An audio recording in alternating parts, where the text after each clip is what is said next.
Hey, what's up everybody, it's your boy Proftrof and we're back again with another TierZoo episode. TierZoo video. We don't have that many left, to be honest. Like, there's not that many TierZoo videos that I have not done at this point. Like, Jesus Christ. Anyway, this is the slot video. Slot, not the slut as y'all are expecting from my channel nowadays. This is the slot video. So slots used to be overpowered.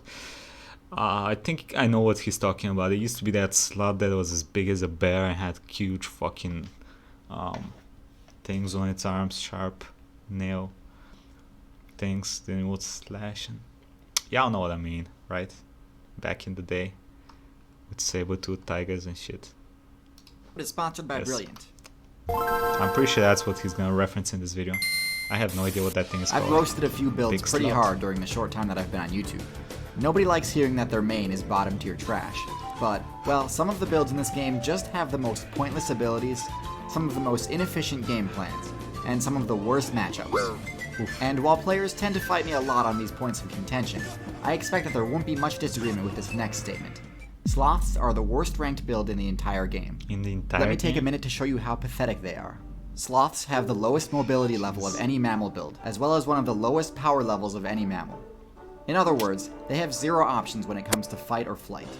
They can't evade or drive away any attack. So if they're ever discovered by an cool. enemy, it's game over for them. Sloths have only one defensive mechanism, their mediocre stealth.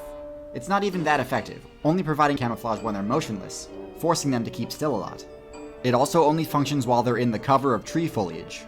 Unfortunately for sloth players, once a week they have to travel to the ground to go to the bathroom, as they're somehow unable to do so while hanging from tree branches. This is a huge flaw in the sloth. They go to the same spot each time and are vulnerable to predation while doing so.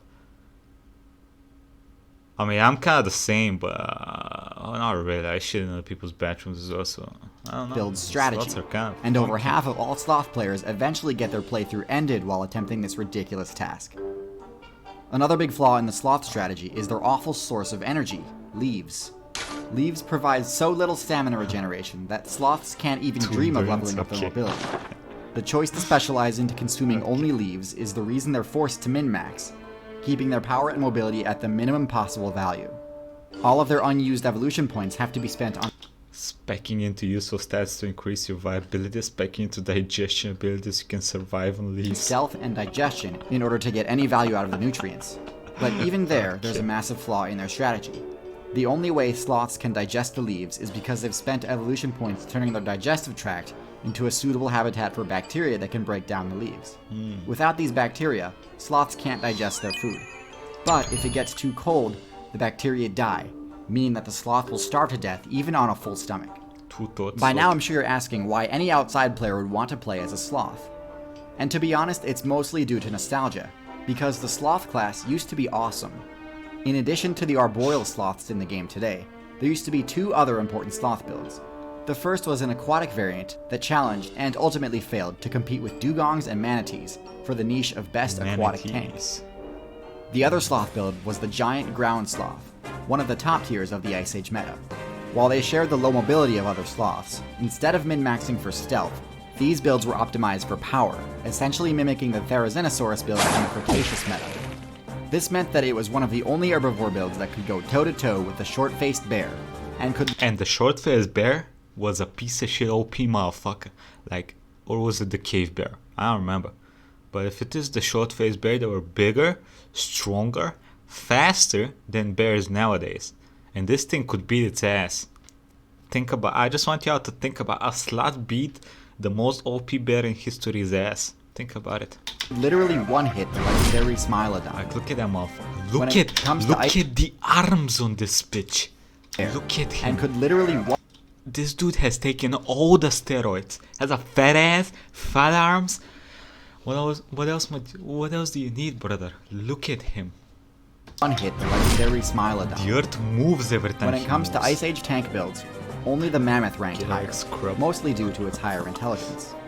So why is it It that actually of all has the a fat sloth ass, builds, what the hell? only the tree sloths survived the Anthropocene update? Well, it turns out that it's for the same reason that they're low tier.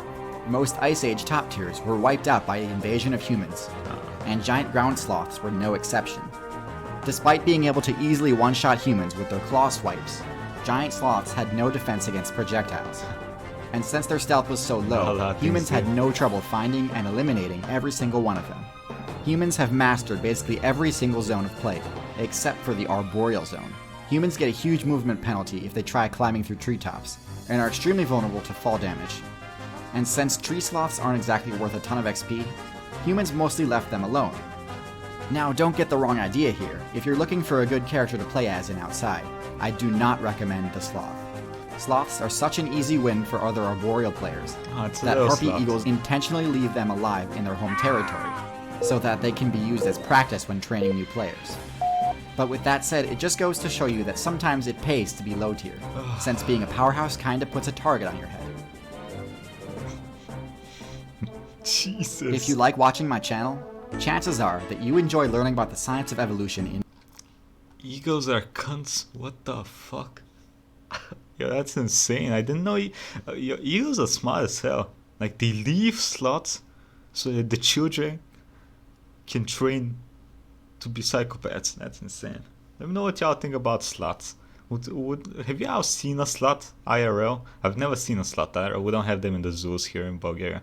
Like, there's a zoo in my town, so I've seen a decent amount of animals, but no slot. No slot. I've not seen a slot. I've seen enough sluts, but no slot. Yeah, enough with the dumb jokes. Like, comment, subscribe, and I'll see you next time. Everybody have a nice fucking day.